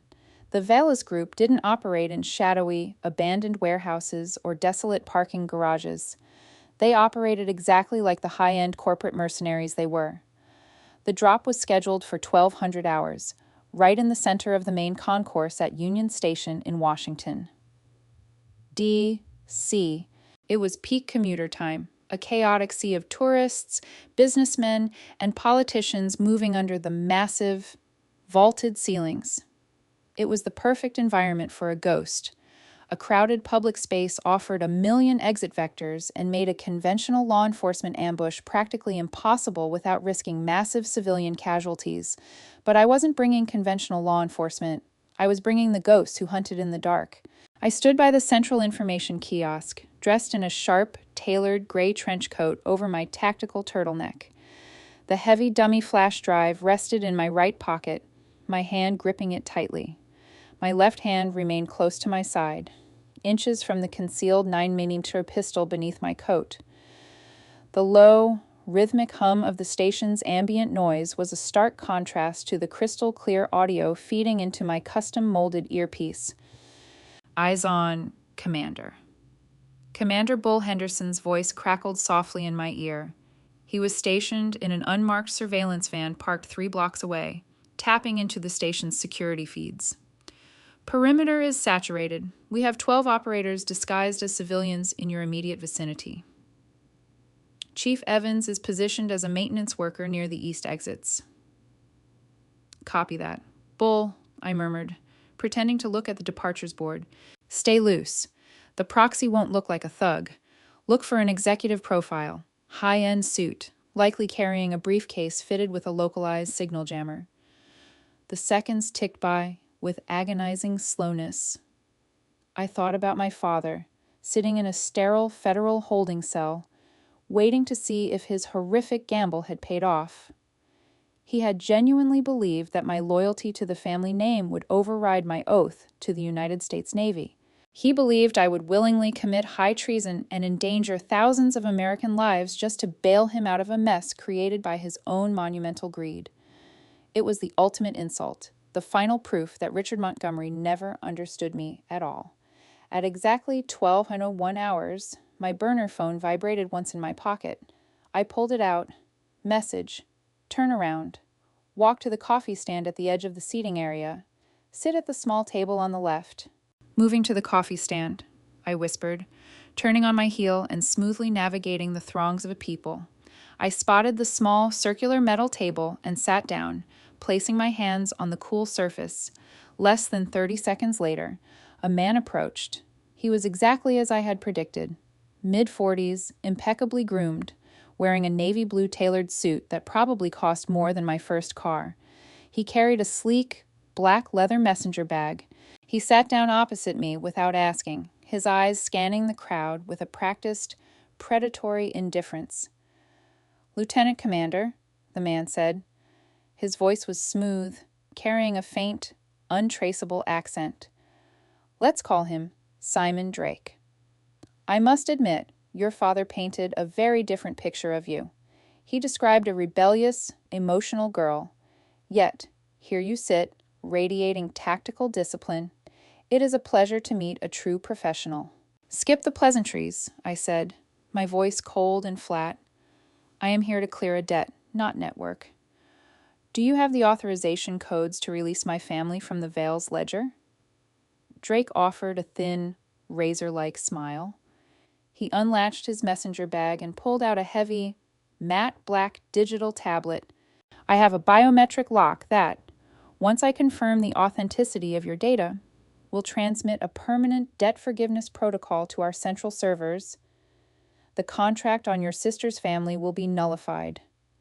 The drive, please." I reached into my pocket, my heart hammering against my ribs, and pulled out the encrypted flash drive. I slid it across the metal table. Drake picked it up, inspecting the casing. "You understand, Commander, that if this data is corrupted, or if this is a honeypot, the transmission I send will not be a forgiveness protocol. It will be an execution order. The files are heavily encrypted with standard Department of Defense protocols." I lied flawlessly, my expression an unreadable mask of ice. "If you plug that into a standard terminal, it will wipe itself. You need an isolated decryption scanner." "We are well equipped," Drake murmured, plugging the drive into a specialized port on his heavy tablet. This was the moment. The dummy drive was programmed with a highly aggressive, reverse-engineering Trojan horse. The second Drake's tablet tried to read the files, our cyber warfare team at the Pentagon would essentially hijack his device, using his own secure connection to blast through the Vales Group's firewalls. Drake tapped the screen. A progress bar appeared. 10%. 20%. "Hold the line, bravo," I whispered softly, shifting my weight in the metal chair. 50%. Drake's brow furrowed slightly. "The file architecture is dense. Wait. The encryption key is duplicating itself." He realized it. The professional facade cracked, his eyes darting up to meet mine, wide with sudden, explosive realization. His hand shot toward the inside of his suit jacket. "Green light," I barked into the comms. Before Drake's fingers could even brush the grip of his concealed weapon, the crowded station erupted into silent, orchestrated violence. Chief Mark Evans materialized from the crowd like a freight train, his maintenance uniform blurring as he slammed into Drake's side. The table flipped. Drake hit the polished stone floor hard, the breath driven from his lungs in a sharp gasp. 2 more undercover SEALs were on him in a fraction of a second, securing his wrists in heavy zip ties and stripping the weapon from his holster before the surrounding civilians even realized what was happening. I dove for the floor, snatching the black tablet before it could slide away, the progress bar on the screen hitting 100%. Target network acquired. The screen flashed in bright green text. The trap had sprung flawlessly. The predator was in the cage. The extraction was a masterpiece of naval special warfare efficiency.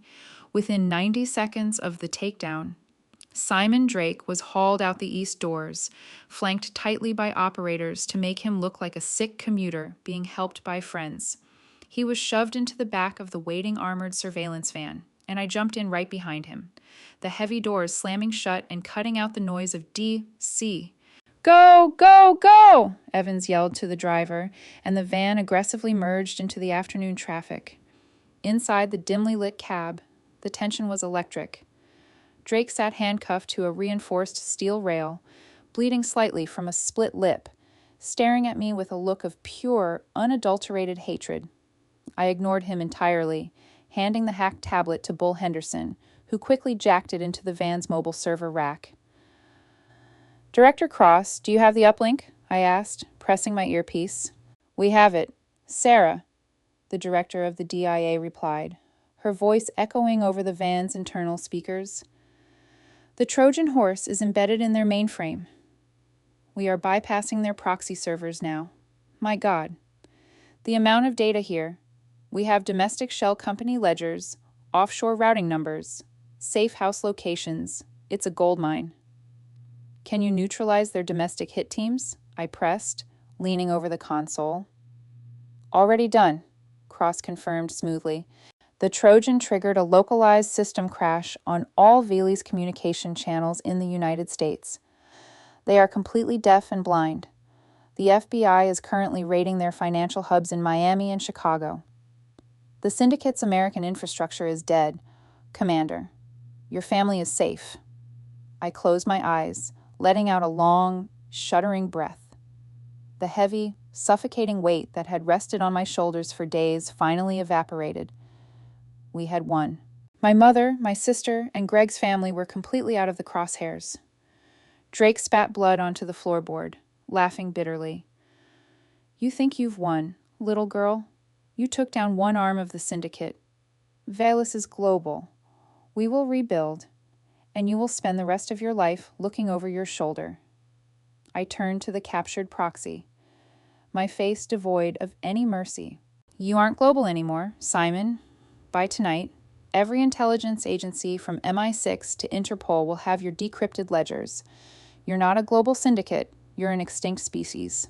Enjoy Guantanamo. 2 days later, the dust had finally settled. The safe house in the Blue Ridge Mountains was officially stood down, and my family was relocated back to their respective lives, heavily protected by federal watchdogs. But before I returned to my active duty station at Oceana, there was one final loose end I had to tie up. I walked into the maximum security federal holding facility in Alexandria, Virginia. The air smelled of bleach and stale institutional food. I was escorted by 2 heavily armed guards down a long, stark corridor until we reached a thick, bulletproof glass partition in the visitation wing. I sat down in the metal chair, picking up the heavy black telephone receiver. A moment later, the steel door on the other side of the glass clattered open. A federal marshal led a prisoner into the booth. It was Richard Montgomery, but it wasn't the towering, arrogant billionaire who had mocked me at a country club just a week prior. The man sitting across from me was a shattered, hollow shell. His hair was greasy and unkempt, his posture stooped, the bright orange prison jumpsuit hanging off his frame like a terrible joke. The supreme narcissist had been entirely broken by reality. He sat down heavily, his trembling hand reaching for the receiver. "Sarah," he rasped, his eyes filling with desperate, pathetic tears. "You came. Thank God. You have to get me a message to DuPont. They won't let me make any calls. The syndicate. You don't understand. They'll kill me in here if I don't pay. The syndicate is gone. Richard."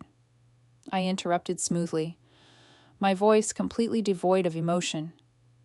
Richard froze, his mouth hanging open. "What?" "I took care of your debt," I explained, looking him dead in the eye. "The Vales Group's American operations have been dismantled by the Department of Defense. The $40 million you owed them burned up in a server room. They aren't coming for you." A look of profound, staggering relief washed over his face. He actually smiled. "You paid them? You fixed it. I knew you would. Sarah, I knew you understood family loyalty. Now we can focus on my defense trial. If you just testify that the military overstepped..." "I didn't do it for you." I cut him off, my tone dropping to a chilling register. "I did it to protect Mom and Chloe from the monsters you unleashed. You sold me, Richard. You offered my life, my clearance, and my honor to a criminal empire to save your own skin. You crossed the final line." The smile vanished from his face, replaced by a dawning, terrible horror. "Your trial is a formality," I continued, leaning closer to the glass. "You committed espionage. You will be transferred to a supermax facility, and you will die in a concrete box. Margaret has already filed for divorce, and the state has seized whatever pennies you had left to pay back your defrauded investors. You have nothing, no empire, no money, no legacy." I stood up, the chair scraping loudly against the concrete floor. "And you have no family." "Sarah, please, don't leave me here," Richard shrieked, slamming his open palms against the thick glass, tears streaming down his face. I am your father. You owe me. I made you who you are.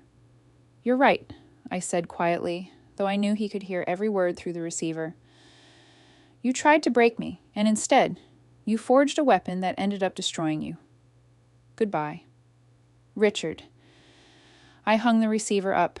I didn't look back as I walked out of the visitation room, leaving his desperate, muffled screams trapped behind the glass. I pushed through the heavy steel doors of the prison and stepped out into the bright Virginia sunlight. I was finally completely free, ready to return to the only real family I had ever needed. The salty, humid air of Virginia Beach whipped across my face as I stood on the observation deck at Naval Air Station Oceana, watching a pair of FA-18 Hornets break the sound barrier over the Atlantic Ocean. The deafening roar of the jet engines was a comfort, a familiar symphony that grounded me back in the reality I had chosen. It had been 3 weeks since the sting operation at Union Station, 3 weeks since I walked away from my father in that bleak federal visitation room.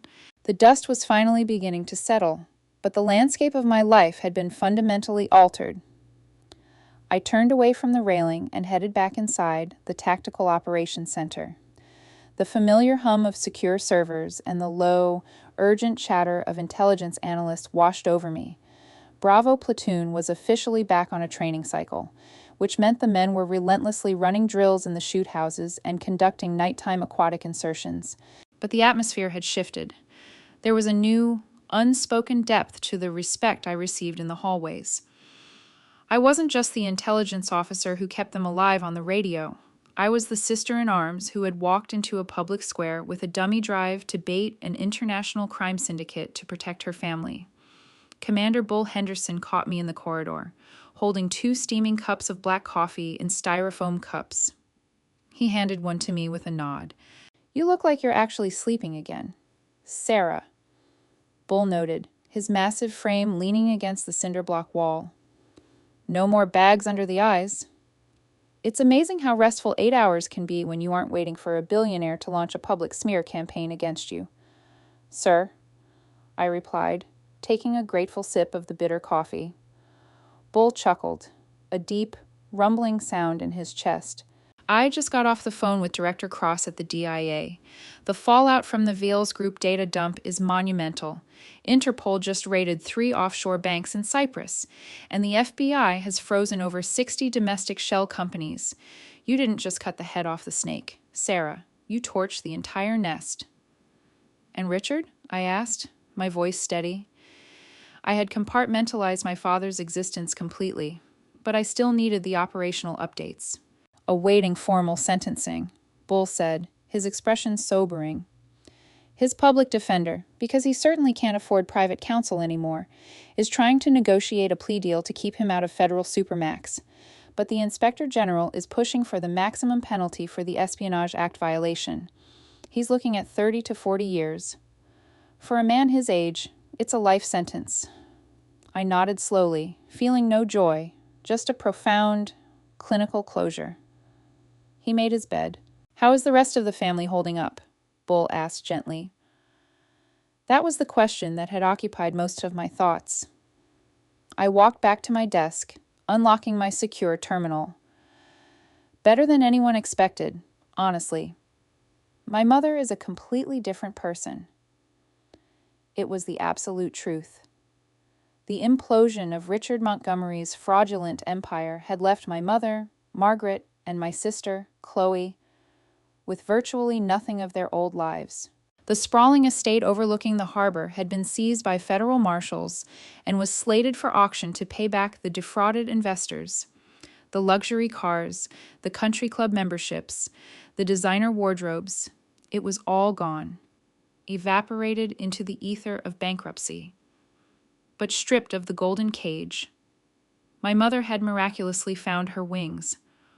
Margaret had moved into a small, 2-bedroom apartment in a modest suburb outside of Boston. For the first time in her 60 years of life, she had gotten a job. She was working as a receptionist at a local veterinary clinic. When I spoke to her on the phone a few days ago, she sounded utterly exhausted, but genuinely happy. She told me how she had learned to budget for groceries, how she was taking the bus to work, and how she hadn't felt this free since she was a teenager. Richard's wealth had been a heavy, suffocating blanket that kept her compliant. Without it, she was finally breathing. Chloe's journey was harder, but equally inspiring. Her husband, Greg, had faced severe professional fallout. His father, Arthur Dawson, had narrowly avoided a massive SEC investigation by proving he had backed out of the merger before any fraudulent paperwork was signed. Arthur had been furious with Greg for bringing the Montgomery family to his doorstep, but Arthur was also a man of principle. Arthur Dawson had called me personally 2 weeks after the Union Station sting. The billionaire CEO didn't use an assistant. He dialed my secure line himself. "Lieutenant Commander," Arthur had said, his voice grave, "I owe you an apology. I sat at that wedding reception and listened to a coward insult a warrior, and I didn't say a word until it affected my bottom line. I am deeply ashamed of my inaction. You walked away when it mattered. Mr. Dawson," I had told him. "That's more than most people in your circle would have done." "Be that as it may," Arthur replied, "I want you to know that Greg and Chloe are safe. I have completely cut ties with Richard, but I will not punish my son for his father-in-law's sins. Chloe has shown remarkable grace under unimaginable pressure. She is a survivor, just like her sister." Chloe and Greg had downsized into a small townhouse. Chloe had abandoned her socialite aspirations entirely. She was volunteering at a local women's shelter, using her organizational skills to manage donation logistics. She was learning that true worth wasn't measured in likes on social media or the brand of a handbag, but in the tangible good you could do for others.